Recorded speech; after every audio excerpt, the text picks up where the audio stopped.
exercise. And so I'm going to explain this to you. So, and then it's going to take a little bit of rearranging. So the first thing to do is put all your stuff down. So everything must be put down. And if you have an open container, you might want to put that to the side because there's going to be shuffling about, and I don't want anything to fall and spill. So once you have put everything down, what we're going to do is all the men stand up and walk to the empty space back there. So all the men stand up and walk to the empty space. You didn't do anything wrong, guys. So, and what would really help is if we can do this in relative silence so that we can do this quickly and not spend time on shuffling. So what's going to happen next is 2 men are going to form a group. So the two of you, and you're going to spread yourself out through this back area. You're going to be joined by the women in a moment. So 2 men pair up and stand together. And just stand so that the ladies can see you are a pair and it's a distinct difference. Raise your hand if you're missing a partner. There's one guy who doesn't have a partner. Oh, perfect. Good. So now, ladies who came here with a partner, stand up. So what you're going to do is you're going to find a pairing of men that is not your partner.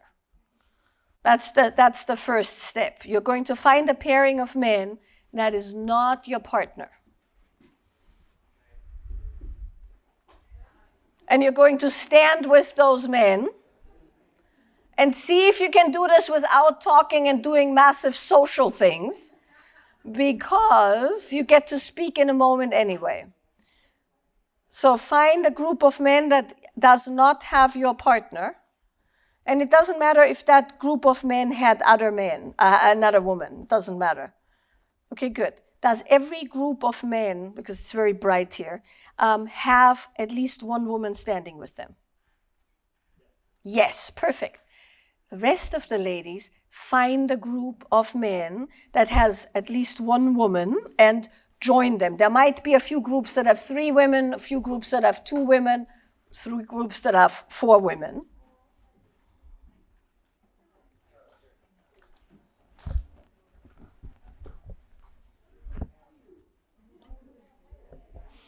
And once again, see if you can do this without great introductions.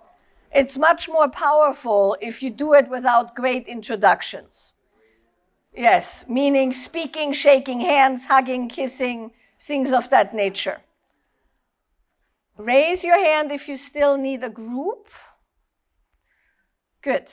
The reason I'm asking you not to have a lot of social interaction is because then your connection with the group is fresh without it being diluted. So now what you're going to do is each group will grab some chairs and sit together in random places in the room. This is your group for this exercise. So find a chair and find a space in the room.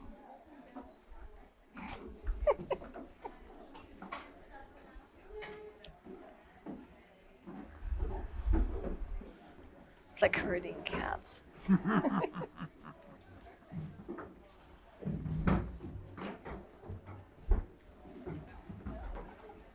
So you can be in the back, you can be in the front.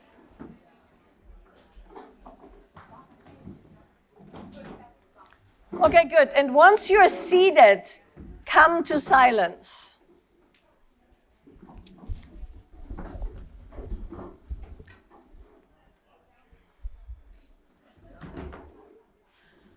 All right.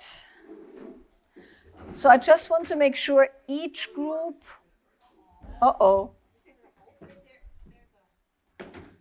You know, there's a lot of space up here on that opening. Okay, good. You're good. All right. All right. So let me just make sure each group has 2 men. Is that correct? And then several women. Does any group have an enormous amount of women? More than 4? Good. Good. Very good. You did well. Okay, so I'm going to tell you the basic structure of this exercise. And I said this to the ladies earlier when we did exercises. The more formal you can keep the interaction, the more powerful it actually gets.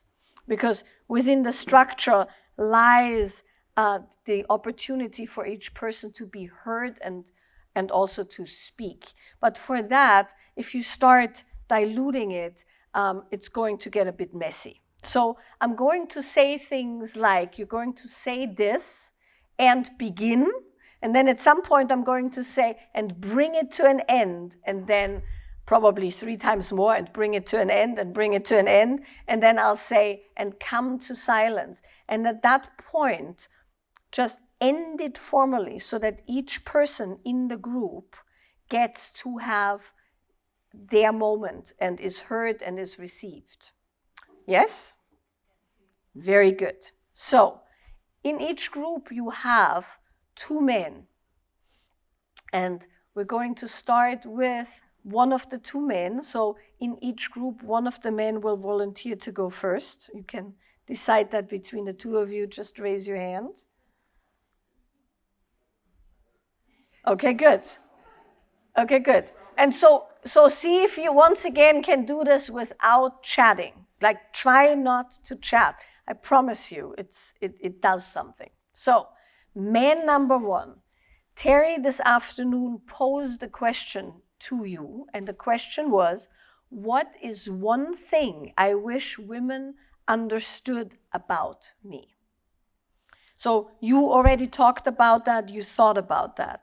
In a moment, I'm going to pose that question to you again, and you're going to speak about it. The rest of the group, you're just listening.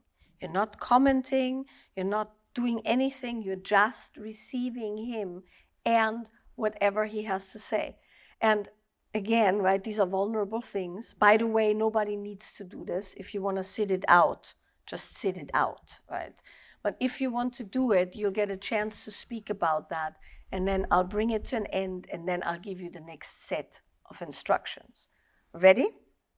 Okay, good. So look at your group. At this point, you shouldn't look at me at all, because it's now all about the person speaking, and you want to give that person the utmost attention so that they really feel heard and received. So man number 1, what is one thing I wish women understood about me? And begin. We'll do our best to answer your questions. All right. Let me just say, is anybody wanting to say anything about what you just went through? Is there anybody wanting to say, just acknowledge something about what happened? You don't have to. Oh, there. Wait for the mic. Wait for the mic. Oh, I'm sorry. I felt totally lost. It was like, what do I say here? I was just completely like taken aback. I knew I didn't have any words that were appropriate. Hey, I never ever shut up. So this was hard for me. I just felt lost. Very lost. Thank you. Thank you. Anybody else about the exercise? Yeah. Wait for the mic. It made me think of what Helen Fisher said last night about how deeply men love. And when the 2 men in our group expressed their wishes, they were so full of longing and tenderness, and they were so sweet and lovely. I thought, I don't want them to be accused of not being loving full in, that understanding that about men is a really important thing to remember, that men are different, but they are all in. When they're in, they're in. Yes. Beautiful. I think that is such an important piece to understand. And, Terry told me he said this morning, and Helen said it last night, and I say it often in my work. Generosity, right? Praise and generosity has been, now Harvard did a study on this, has been the number one indicator of a lasting relationship. And so when you were saying you were lost for words over there, right? That's something to really look at and feel, because giving somebody praise for no other reason than to acknowledge them is a huge gift, and we're not used to it. Because usually what happens is we complain, right? You didn't do this, you didn't do that. You're not this, you're not that. But praise is, you said this morning, cherishing. Right? Is the thing that makes a whole other level of understanding happening, because Helen said it yesterday, not only does the person you praise have a longer life, you have a longer life, right? Biochemistry wise, but also when you praise, that entire system comes online in you, not only in them. So you're more understanding, more willing to connect, more willing to understand what they are saying. So it's a key ingredient. Mm-hmm.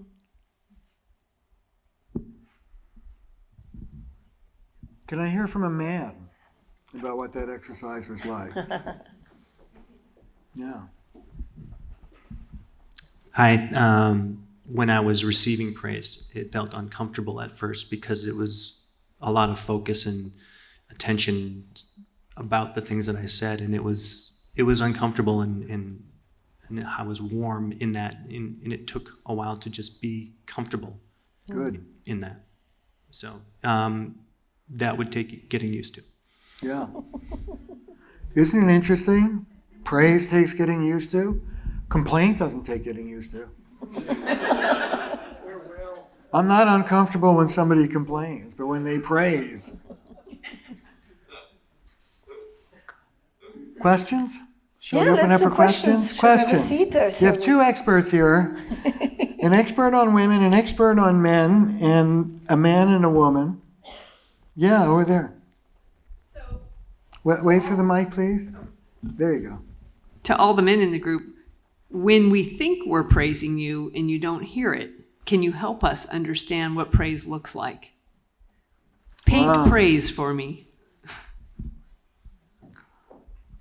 I want to answer that. I don't think that the difficulty in receiving the praise is because the praise was not formulated well.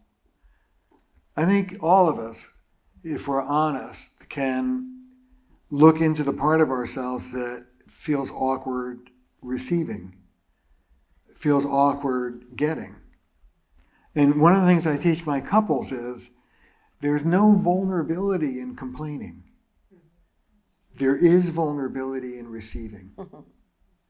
It's a lot less vulnerable to bitch about what you're not getting than it is to open up and let yourself get it. So I respect the discomfort of the people who are receiving. I don't want the people who are speaking to blame themselves and think if I'd only said it differently, it wouldn't have happened. What I want is I want all of us to respect how truly vulnerability feels. That's not just a word. It's scary to be vulnerable. It's a lot scarier to be connected than it is to be fighting about how you're not connected. Got that? Yeah. Do you want to say anything? I can. You don't have to. Oh, I always have things to say. So one thing I heard you say, and I don't know if I heard this correctly, was that sometimes it feels you're giving praise, but it's not being heard. So you feel like you're praising your partner and your partner can't receive it. Is that what you were saying? Yeah. So one of the interesting things in working with people, right, that I've realized is we have chips missing, so to speak, right? So often our imprints are such that we require a certain kind of an action to feel love. And often that particular action isn't exactly a loving action. So for instance, if your father only gave you attention when you did something wrong, the attention, the love imprint, Helen sometimes calls it the love map, but she has other things attached to it. The love imprint is such that being upset with you means love. Right? Now you grow up, and the adult part of you wants love in the form of praise, let's say, right? But that part of you that has the imprint wants the love or the attention as being scolded. So this is one of the many options that there is. Humans are very complicated, right? So then what happens is your partner says, wow, you did really beautiful, you're beautiful, you did really well, I love you. And somewhere in the back of your mind it goes, that's not love, right? The adult part of you might understand that. So that's what I call the missing chip, right? And so often when you are getting the thing that you say you want, that other part of you might reject it. So that's one aspect of that. Another aspect, and I talked about this afternoon, I believe. Were you there this afternoon? Was that what I said this afternoon, where somebody might praise you the way they want to be praised, which is not the way that you need to receive it. They give it to you the way they need it and not the way you need it. And that's something that can fairly easily be determined in therapy and dealt with, right? Where you learn how to speak the love language, so to speak, the praise language of the other person. So those are just a few things to consider. Great question. Mm-hmm.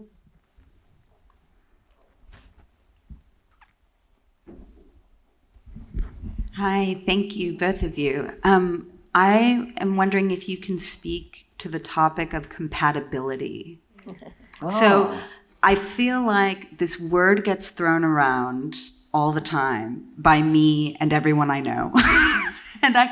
And I'd like to hear sort of expert opinions on this, because a lot of my friends are starting relationships or ending relationships, and I hear often, we just weren't compatible.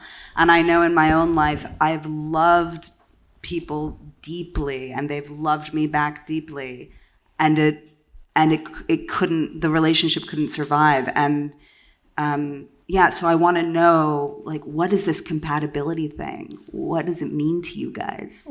Yeah. Okay. You want to take that one first, and then I'll take it? Okay. Is it a myth? Is compatibility like a myth? I don't know.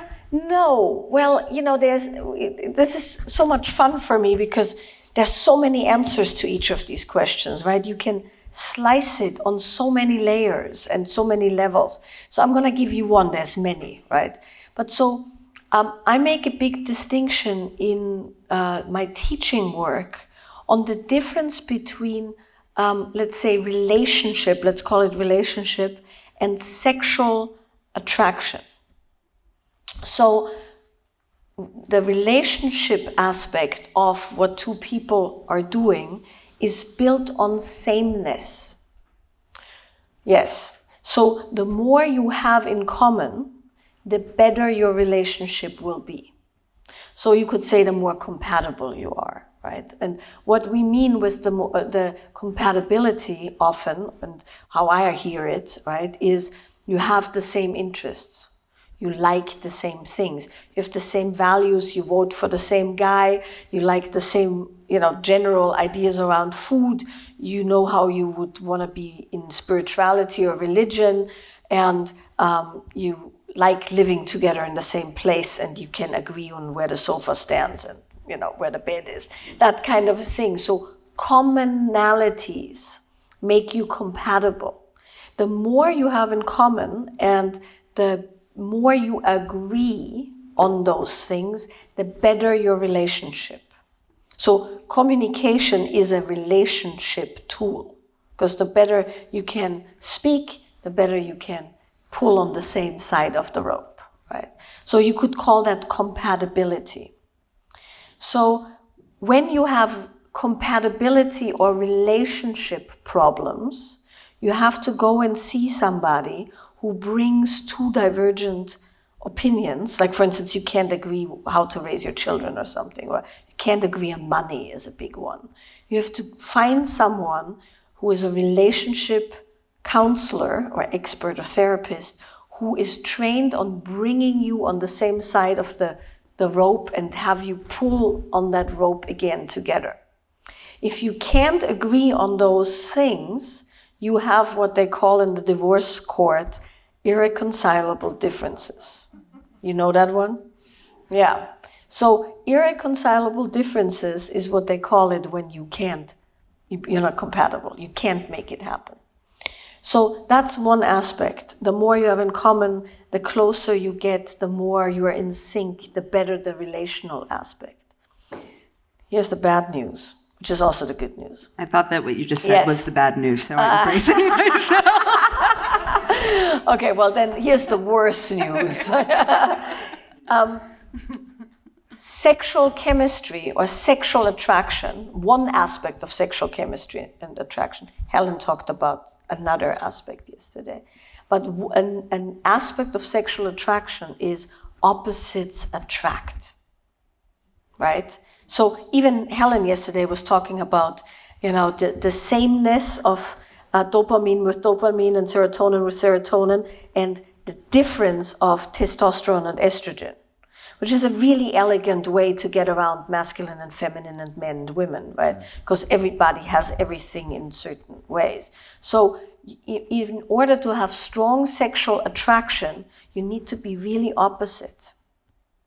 So actually, and most of us know this, sometimes we have the best sex with people with whom we are incredibly not getting along otherwise. You could also say incompatible, right? That would be another incompatibility. But you can't get along, but you have great sex. And so you have generally two types of situations. People who have great loving relationships, they're always holding hands, they're kissing. When they're older, they have their matching sweatsuits and drive the Winnebago through Arizona. They're super loving, but they don't, excuse my language, no, I'm not going to say it. I promise not to swear as well. They don't have sex anymore is the polite way of saying it, or very little, or it's not very exciting. And then you have people who can't get along. They're constantly fighting, but the make-up sex is insane, right? Those are the two kind of ways that it usually goes. Now, there's a lot of gray in between, right? I'm just painting a thing. So you can be incompatible in the relational arena and have great chemistry, or you can be incompatible in the sexual arena, meaning you are no longer feeling it, but you have a great relationship. Right? Now, the good news is learning skills to create the difference is actually really easy. It's not as easy to find somebody with whom you have great commonality. So when in doubt, always err on the side of great relationship and learn how to have great sexual attraction and not the other way around, because that's pretty much impossible. You can't reconcile irreconcilable differences. So that's one answer to your question. And now we'll see what Terry has to say. Well, what's incompatible really mean? Incompatible usually means, see, I'm very American, I'm very can-do, and I'm a couples therapist. So incompatible means we haven't been able to work it out. And then you got to ask yourself, why haven't you been able to work it out? One reason why you haven't been able to work it out is because you don't have the skills to work it out. And then maybe you need to see a therapist or do a workshop and get those skills. Another reason why you can't work it out is because you may be too different. You have different values, you believe in different things. That's okay. The only thing I want to say about that is most it's if I'm dealing with a couple and they suddenly decide that they're incompatible after 20 years of being married, I'm thinking, it's not that you're incompatible. It's that there's something that you're not working out together. I'll say it this way. And I deal with couples on the brink. I mean, I deal with the worst couples there are, right? Every couple who sees me, the two partners are both what I call essentialist, ESS, essentialist. What that means is, my marriage is screwed up. Why is your marriage screwed up? That's why. And what's wrong with her? Well, what's wrong with Michaela is her essential Michaela-ness. You know what I'm saying? I got a guy comes in, we'll do a simple one. Guy comes in, my wife won't have sex with me. I say, oh, okay, why won't she have sex with you? You know, it's just not important to her. She wasn't important in her family growing up. She's kind of frigid. She just is that way. She's essentially asexual, okay? Why is my wife so mad? She's an angry person. Why is my husband so irresponsible? He's a boy. These are not explanations. These are just descriptions. You understand what I'm saying? He is essentially this way. Okay, why doesn't your wife want to sleep with you? She's basically a frigid woman. Then I bring the woman in. Your husband says you don't want to have sex with him. Nah. Why don't you want to have sex with him? He's a shitty lover. Oh. He comes in about 10 seconds. He doesn't care about my pleasure. He doesn't ask anything about how I'm doing. And when I try and bring it up with him, he gets angry at me. Okay. I bring the guy back in. And I say to him, I have good news for you.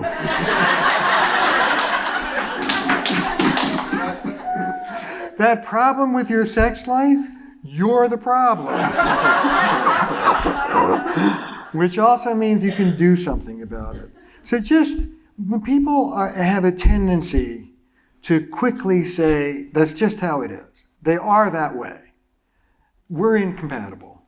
And before you throw in the towel, ask yourself, what's going on between the two of us? And can this interaction be improved on before you blame the character of the other person? That's all I wanted to say. It's not essential. It's dynamic between the two of you, most often. Good. I actually, yeah.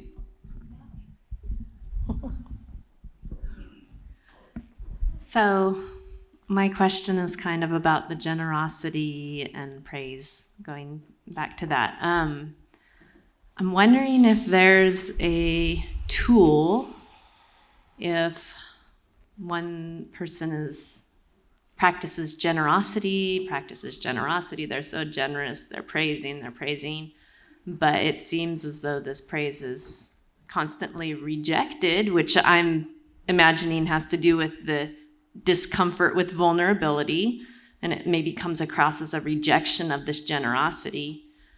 And at what point, like, well, for me, example, like the generosity it starts to feel like compromise. It starts to feel like, okay, this is no longer me being generous. This is just me being a doormat. Like I'm opening myself up to rejection every time I try to be kind. And I'm just wondering if there's a tool to kind of mediate that space that's maybe discomfort with vulnerability that's disguised as rejection, and, you know, maybe generosity that's bleeding over into something unhealthy. Martyrdom. Maybe. Yeah. Not the tool. I'll take this one. Yeah. Okay. Listen, I have a radical piece of news for you. Ready? No. Sometimes the generous thing to do is to stand up to somebody. Let me say that again. Sometimes the act of generosity is not necessarily being nicey-nicey. Sometimes the act of generosity is saying, hey, listen, I want to be close to you. And I feel like I keep trying to be close to you and you keep shutting me down. What's going on? What can we do about that? To me, that's a generous moment. When we hear the word generous, what we normally think of is giving to the other person, which is important and very useful. But I also want you to think in terms of being generous to the relationship. And sometimes what the relationship needs is nurture and care and niceness. And sometimes what the relationship needs is some air clearing and let's get back on track. And I think both of those are generous. Generous to the person, generous to your relationship. I'm going to add something to that, if you don't I mind. had a feeling you might. So, I want to slice this a bit different, and one of the ways to look at this, particularly when we look at martyrdom, is why are you doing it, right? So there's transactional generosity, and there's generosity for the sake of being generous. And we do them both, all of us, right? But in transactional generosity, you're being generous in order to get something back, in order to be received, in order to be loved, in order to also get generous, attention. And in the transaction, there's all kinds of things that start happening that one could factor in. For instance, if you know that I'm saying something to you so that you treat me a certain way, I'm creating a massive obligation in your being, right? And you might not feel like giving that to me. So if I'm constantly going, oh, you're so lovely, you're so lovely, you're so wonderful, oh, you look so wonderful, and I want you to go, well, you look really wonderful too, but you're just not feeling like engaging in a transaction, then we might not ever get to a point of actual generosity, and you might feel like a martyr because you're doing it, and nothing comes back. And that's something to examine, right? Is it a transaction? This is a very brutal way of saying it, a transaction or a manipulation of the situation? Or is it an upwelling, right? That comes from looking at your man from across the room and just going, God, I just love you, right? Like, I just have to tell you, right? Or you're such a good father, or whatever that wells up so kind of from your heart, and you say it, and that has a very different quality than saying the things so you have your daily generous quota for both of your health benefits and stuff like that, right? And so that's just something to look at, in addition to what Terry said, is where is the praise coming from, and why? What are you expecting back, and why is that?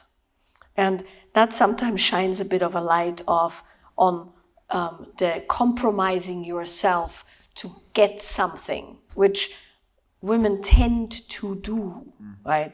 We tend to compromise ourselves way beyond what we should. And then we get the doormat, we become the doormat with the big teeth, where you've taken it for the sake of love or acceptance. And then at one point it's like, and then the other person goes, what the fuck is wrong with you? And then, you start the cycle again, and so on and so on. So that's just a different entry to the same question. Thank you. Thank you. Both. No man asking any questions. We'll ask We for must, man. yeah. Okay, so in a marriage where one or both people feel like they're at the end of their rope, so like a lot of the people that you see, Terry, would you say that a willingness from both parties to want to make it work, is that enough? No. No, it's not enough. You also need to know what making it work looks like. And so any couple considering breaking up, unless you've only known each other for 3 weeks or something, but I mean a serious couple considering breaking up, I would like them to see a therapist before they break up, at least once, to see. It's what I was saying to you. Do we need to break up? Or is there something that has to happen between the two of us, that between the two of us we don't know how to do it? And let's get some help for it. So, but I do want to say this about determining whether you're in a relationship or not. I have a tool for that. And I call it a relational reckoning. Relational reckoning. And it's a question. This tool is a question you ask yourself. And the question is this, I'm going to say it twice because it's complicated. Am I getting enough in this relationship to make grieving what I'm not getting worth my while? And grieve you will. There's a lot of grief in all relationships. Am I getting enough? Am I getting enough love, tenderness, support from you that our not great sex life, which isn't really going to change much because you're a serious sexual trauma survivor, and I knew that coming into you, is the pain of the wild sex life that I'm not having with you worth having because of all the other things that we have? And if the answer is yes, despite the things I'm not getting, there's so many things I am that it's worthwhile, then don't be a big victim. Let go of your resentment, embrace what you've got, and celebrate it. If the answer is no, I'm not, either the thing I'm not getting is too big or the other things are too small, then fight for it. And by fighting for it, I mean fight on your own and go to a therapist. And go to a therapist who will back you up. Again, it's back to this issue of neutrality. A lot of therapists are so nice that nothing happens in the couples therapy. So find a therapist who will really listen to you and take your side as well as your partner's side and really help you be assertive about what you want and what you need. If that doesn't work, then you're done. But there's some steps to go through before that. What's it like to hear me say that? I think that question that you ask is a really hard question to answer. Yeah. Am I getting enough? Yeah. Yeah. It is a hard question to answer. And only you can answer it. And you are responsible to answer it in your relationship. We all are. We all commit or leave our relationship in micro ways every day. And the question is, can I open my heart and stay here? And maybe it's yes, maybe it's no. All right? Thank you. You're welcome. Thank you. I actually don't have anything to add to this, believe it or not. Let's give her a round of applause for that, shall we? More questions. There's one over here.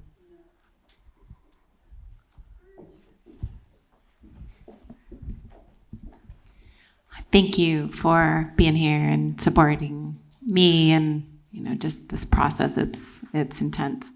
I'm just curious. I haven't done a lot of personal therapy myself, and I know that just after the last 24 hours that it would help me for a variety of different reasons. And I'm thinking about the importance of couples therapy and also the importance of just just individual therapy. And what would you say as I kind of think about things of my, just my past, my woundedness, brokenness from my experiences growing up, how much of, in terms of working on our relationship, what comes first? Like, individual therapy, then couples? Do you know what I mean? Or Yeah. do you just jump right into couples therapy and kind of work out your shit together kind of thing? Well, so. I'm an unusual couples therapist in that I do deep trauma work in the couples therapy. And most therapists are taught if you're going to do deep work with an individual, farm them off to individual therapy. And in the work I do, it's called relational life therapy, RLT. We want to do deep early childhood work with you while your beloved partner is sitting right next to you. And I think it's much more intimate And it opens the heart of the other person to see why you're broken and to feel you deal with your own brokenness. So I don't do either or, I do both. But most therapists will do one or the other. I'd say do the couple first. Put off the individual for as long as you can. I'm going to have to add something to that. It was short-lived. The thing that I want to add to it, I agree with Terry on if you're in a relational situation that requires help, you sometimes don't have the time to spend 3, 4, 5 years on yourself, right? Because you're in a situation where the relationship won't survive your personal exploration for that length of time. You know, if that's what it takes. Not everything takes that long, of course. But one thing that I found in my clinical experience I've worked very intensely in rehab settings, so drug rehab settings where people had personality disorders in my earlier career. And I've done about 42,000 something client hours. And so from that view, I've realized that, and Terry says it, you know, in his way, he does trauma work in sessions, but a lot of therapists don't. And they might do a bit of family of origin stuff, and then you're sitting there, right? And you're talking and talking and talking and talking. And that's not very effective. In that case, you will have to do something that unlodges things from your body, right? And you have to learn why your body shuts down and why you get triggered and work with it somatically. So you might do couples therapy with a good couples therapist, but you might at the same time find a somatic modality, and it doesn't have to be talk therapy.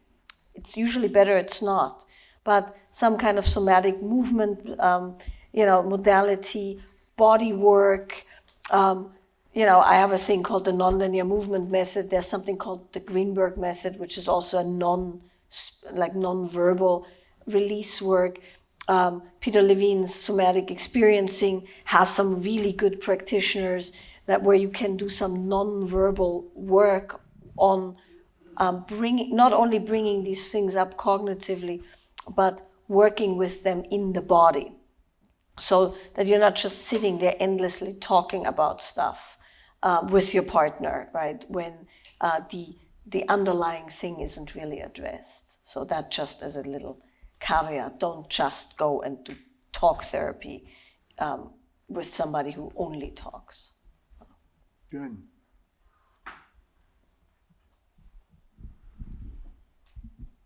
Hi, thank you for making this space. And I kind of had a question related to, I read an article recently about, because we're asking so much from our relationships, of women taking on a role where they have to be everything to an extent where it's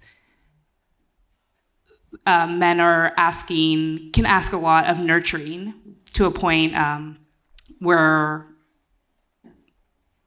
from a woman. And I just kind of want to get your thoughts on this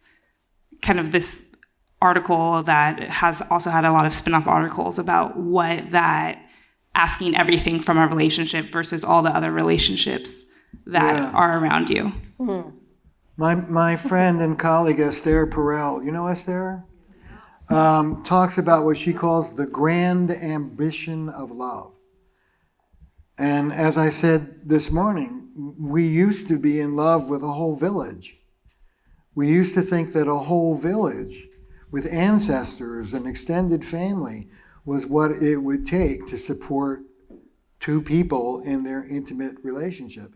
Now, we want the two people to be the whole village.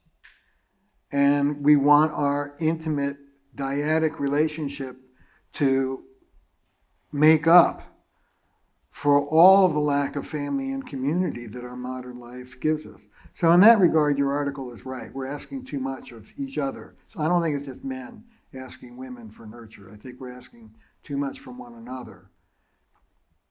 Having said that, I think we should ask. I think we should shoot high.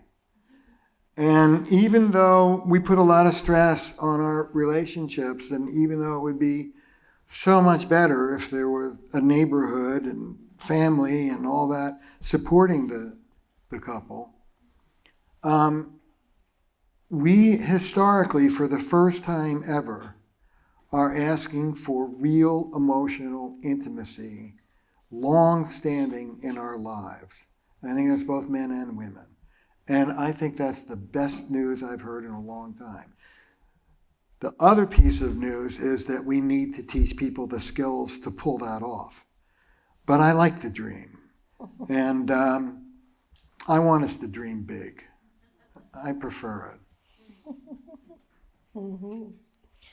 Well, I'm a really, really, really big believer in self-sufficiency in a certain way that I would invite anybody to be able to feed themselves, so to speak, right? I think it's extremely dicey when you somehow expect that your partner can give you everything you need, right? One person. As Terry said, it didn't used to be like that. You had a construct. You got, for instance, right, one of the things that's a real issue these days is that many women expect their men to listen to them talk endlessly about their trouble at work, let's say, right? Because how women connect and relate amongst ourselves is we sit down together and we complain, right? It's good. It's like, horrible day at work, blah, blah, blah, blah. And there's a back and forth of exchange, and that's perfectly appropriate in that situation. But when you do that to your male partner, also in same-sex relationships, there's similar dynamics, even though there's two women. One of the couple will feel more like talking it all out, and the other one will feel more like fixing it, right? Is one way of saying that. So when you expect in your relationship that everything is taken into account, that you can endlessly talk about stuff, that they have to give you their full attention at all times, and you have to give your full attention at all times, and everything else needs to be handled by that person, you're setting yourself up for failure. You have to have female relationships in your case, friendships outside of the couple's construct. You have to have support in the form of a therapist or a benevolent mother or some friends that are really on your side. And the same is true for your partner, so that when you come together, you are coming together from a place of repletion and not depletion. Right?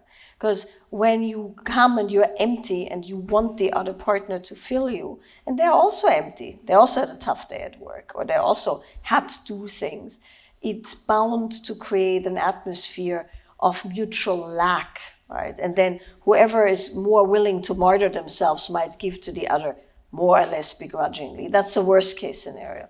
Best case scenario is you know how to feed yourself. And I personally think that's also important sexually. I do really, really believe that you should be able to know your body well enough and understand yourself well enough and know about arousal patterns and how to touch your own body and how to be with yourself physically, so that you're not farming that all out to your partner, right? Who needs to know which button to press when in the right. You should know yourself, and you should be able to give yourself sensual and sexual pleasure. And so across the board, I think having a certain amount of self-sufficiency and other resources allows you to come to the relationship as a full human. And then instead of needing it, you just want it. And in the not needing it, there's more space for the giving and receiving. And there's more space for the asking. Because you're not coming from a place of being so starved that you're asking, and if the request isn't fulfilled, it's the end of the world. Right? But you're coming, once again, generosity being the key. You're coming from an abundant place, playing with somebody else who's coming from an abundant place, where you can give and receive without that, hunger of not having eaten for 6 days or something like that. And that makes for a bit wider playing field. One of the ways you deal with that relational reckoning and the things you're not getting in the dyad is you get them elsewhere. Friends, work, family. Not everything has to be met in this one arena. A man is asking. Oh, a man, yay. That's my question. What's the dynamic here that none of the guys have a question? Is there a difference in blueprint between the men and the women? Are the men just more one-pointed? And what's going on here? I don't know, but a meta observation like that about the group process would probably come from a man.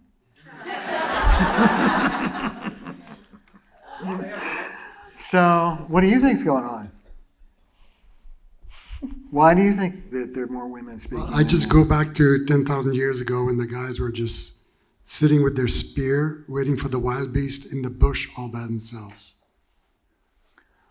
Yeah, one of the things I say is we don't ask women to deal with wild animals, and we don't ask men to deal with wild feelings. Each sex is strong and weak in different ways, but it's time to mix it up, don't you think? Yeah. Well, let's get a question or comment from another guy. Any men? There we go. Okay. At the risk of being the village idiot. Terry, you talked about toxic masculinity. Yes. And I just kind of wonder if, for the guys in the room, and maybe this is directed at Michaela, is there such thing as toxic femininity as well? Yes. There's a resounding yes to that. I want to say though first that I don't like those terms, really. No, me neither. I think it creates a really bad division and us against them kind of a climate, because masculinity and man is not the same, and femininity or the feminine and women is not the same. We have both, and we all have toxic elements, right? And when you class them in a certain way, it gets a bit dicey. But that said, I definitely think when we look at the more malignant, right, toxic aspects we're talking now men and women, right? But what we're looking at is women having requirements on men that are unrealistic, and then essentially insisting that they are fulfilled and making it so unpleasant emotionally that the guys have to conform. And every woman in the room knows what I'm talking about, because we can, Steve, who's back there, who's my teaching partner who you'll meet tomorrow, he calls it stinking up the room, right? And most of us know how to stink up the room, right? What's wrong? Nothing. Bang, right? That kind of a thing where the bad mood pervades everything. And the bad mood isn't expressed till the seething boils over. That's a certain toxicity, right? Where you're using and men do that too. That's why I don't want to say male or female, or toxicity, right? It's what people do to each other. We blackmail each other with our emotional discontent or our withhold of communication or interaction. And so that's a really toxic thing that often happens in relationships. So there's that. There's also certain entitlements. There's all kinds of things that on the other end of the spectrum can happen, right? Victimhood in both men and women is extremely toxic for yourself and for everyone around you. So if we really would want to go down that path, I think we could point fingers every which direction, right? And we could create many a stereotype and a little box to put people in. And so I think it's much more important to look at collaboration and finding a common ground where everybody's toxicity is being dealt with as human, right? As a human toxicity that takes certain forms depending on your preferences and orientations. So that's kind of a quick answer. I'm sure Terry has something to add. Yeah, I want to say, I actually don't use the term toxic masculinity. I talk about toxic elements of masculinity. There are also wonderful elements of traditional masculinity that I repurpose when I'm working with men. For example, I talk to men about becoming true family men. This is an old masculine ideal that can be pulled out and polished and used. I talk to men about when you're with your partner and you're feeling outside of your comfort zone, one way or another, ask yourself, in this moment, and I give this to you guys in the audience, ask yourselves, what would a generous gentleman do at this moment? What would a generous gentleman, and I particularly mean emotionally generous. So your partner wakes you up at 11 o'clock and wants to talk about little Timmy or whatever it is, and you're bone tired, and you want to tell him or her to just shut up and leave you alone. Before you do that, just ask yourself, what would a generous gentleman do right now? And a generous gentleman would say, shut up, leave me alone. A generous gentleman would say, I'm really tired, what you're saying is important, could we talk about it tomorrow? So there are aspects of masculinity that I pull out, take out of that toxic context and use, give back. The problem with the term toxic masculinity is a lot of people on the other side of this issue take it as meaning that we're saying masculinity itself is toxic, and we're not. There are toxic elements. I want every man to sift through the legacy of what it means to be a man that they've been handed, sort out what they want to pass on to the next generation and what they want to pass back right here and now and forever. And that's our job. That's called growing up. That's what we have to do. But there are toxic elements in both. Traditional femininity, just like traditional masculinity, will not get you in healthy, intimate relationship. It might get you success in the world. You know, one of the things I say is that a inwardly shame-bound, outwardly driven man, got that? Coupled with an inwardly resentful, outwardly compliant woman, that's America's power couple. That couple's going to succeed in the world, but I don't want to look at their home life. So I believe that, for example, grandiose men tend to lead straightforwardly with their grandiosity. You know, I'm entitled, you're an idiot, shut up. Grandiose women, and in my practice, and I don't mean to be whatever, but grandiose women often lead with the victim position. They're self-righteously indignant about their victimhood. And it's really hard as a therapist to work with a grandiose woman, because when you confront them about what they're doing, you now become the new abuser and they're your victim. So there's a lot of cultural, we're in a funny place right now.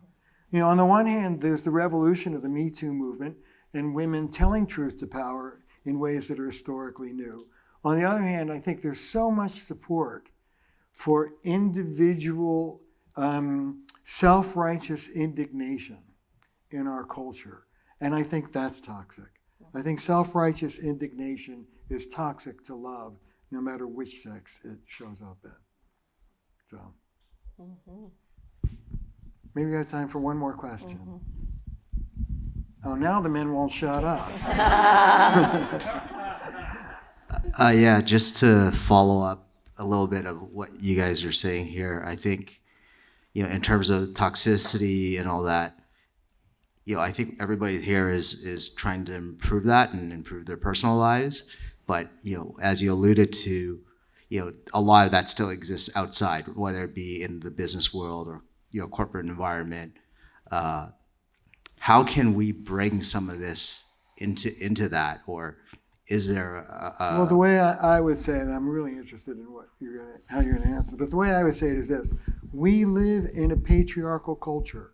We live in a culture that is hostile to intimacy. Get it? We live in a culture that does not promote this level of grown-upness in its citizens.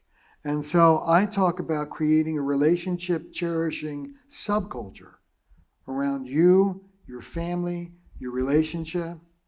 So for example, I want you to talk to your friends about your relationship. I want you to train your friends when you're bitching about your partner to say, okay, I hear you, all that's true. Can we talk for a moment about your part in this? I want your friends to talk to you like that.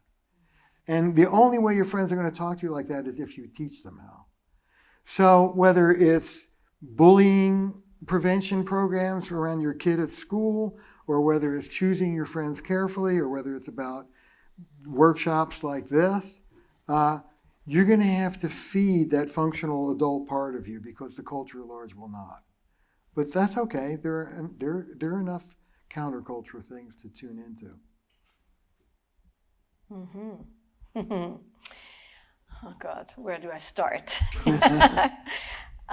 So I just want to understand, you are asking essentially, you're saying out there in the world, in your job or in corporations, there's toxicity or there's no room for exchange, or what exactly is it that you want to change? Well, there's definitely like a halo of, persistent, patriarchal structures and whatnot, and how can we bring that right outside of our personal lives? Because we, I'm sure not everybody, but most people spend a good chunk of their lives right now working, and other scenarios too outside of their personal lives. So one aspect of the work we do is relational, so how to work with couples, and the other aspect is working with women, since I'm a woman, right?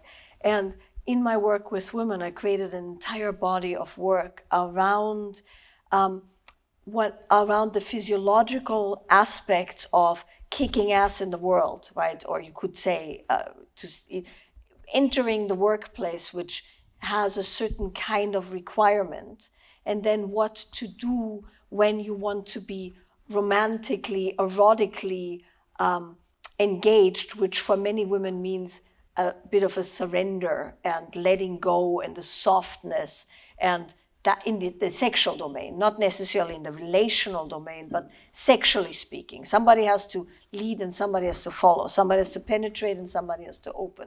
And often women who are very, very involved in their careers and in the workforce and, kicking ass and taking names later, come and say, well, this is massively masculine, right? And it really, really hardens my body and it does horrible things to me and I don't want that, right?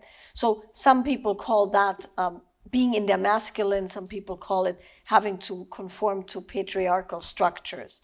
And then the feminine, right, is essentially often seen as the more valuable aspect that one must deepen into again in order to be considered a woman.